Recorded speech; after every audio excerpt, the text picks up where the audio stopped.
Dear students, welcome back. In the previous session, we have seen the other bones of the thorax, that is the thoracic vertebrae as well as the sternum.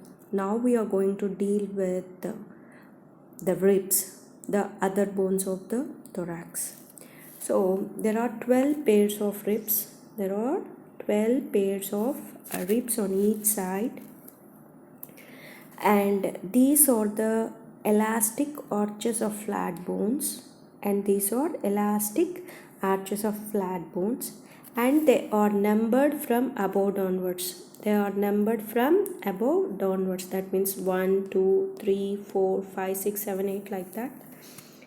And this form a large part of the thoracic wall. The ribs form the large part of the thoracic wall and are connected behind. This one is the posterior aspect of thoracic cage, and this one is the anterior aspect. So posteriorly it is connected to the vertebral column, and anteriorly in front it is connected with the seven ribs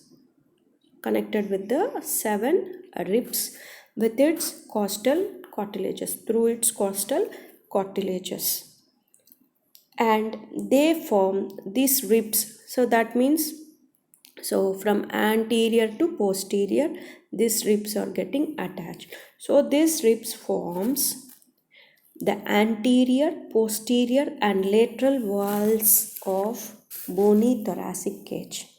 So they form anterior, lateral and posterior wall of the thoracic cage.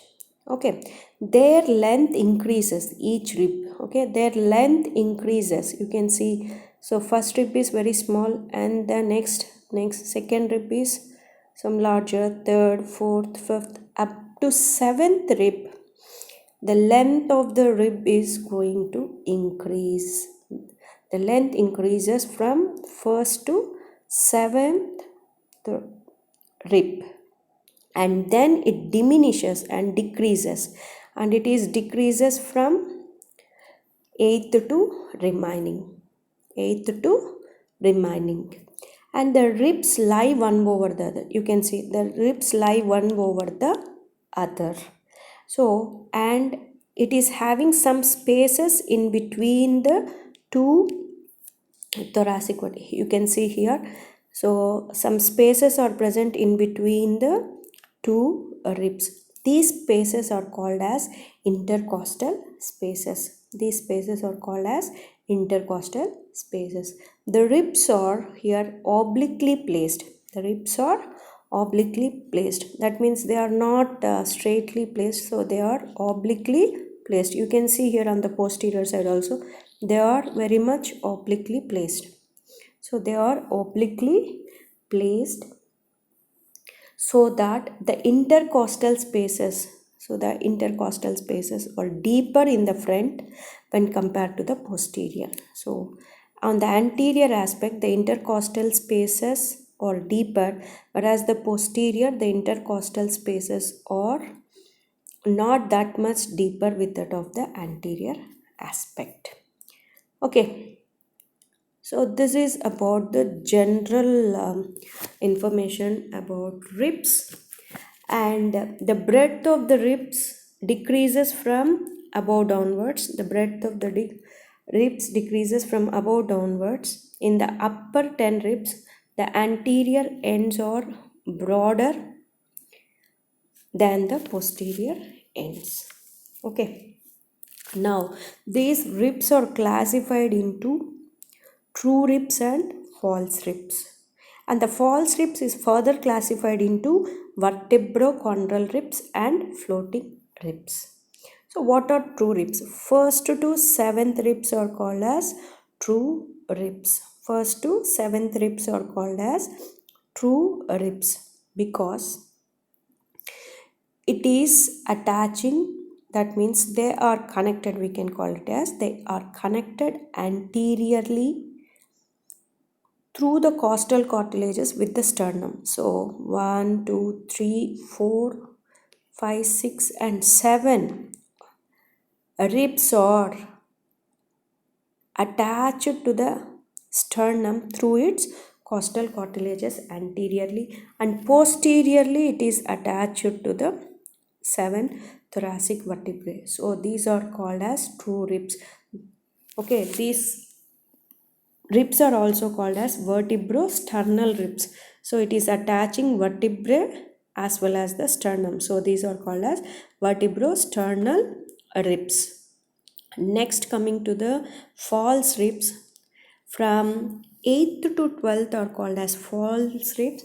Out of it, 8th, 9th and 10th. 8th, this one is 8th, 9th and 10th. So these three ribs are called as false ribs. So the cartilages of 8th, 9th and 10th ribs are joined to each cartilage. So they are joined with each cartilage of the rib, just rib above.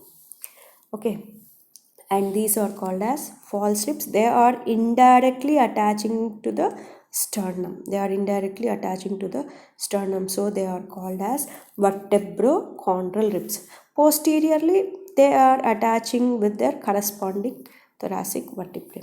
And the floating ribs.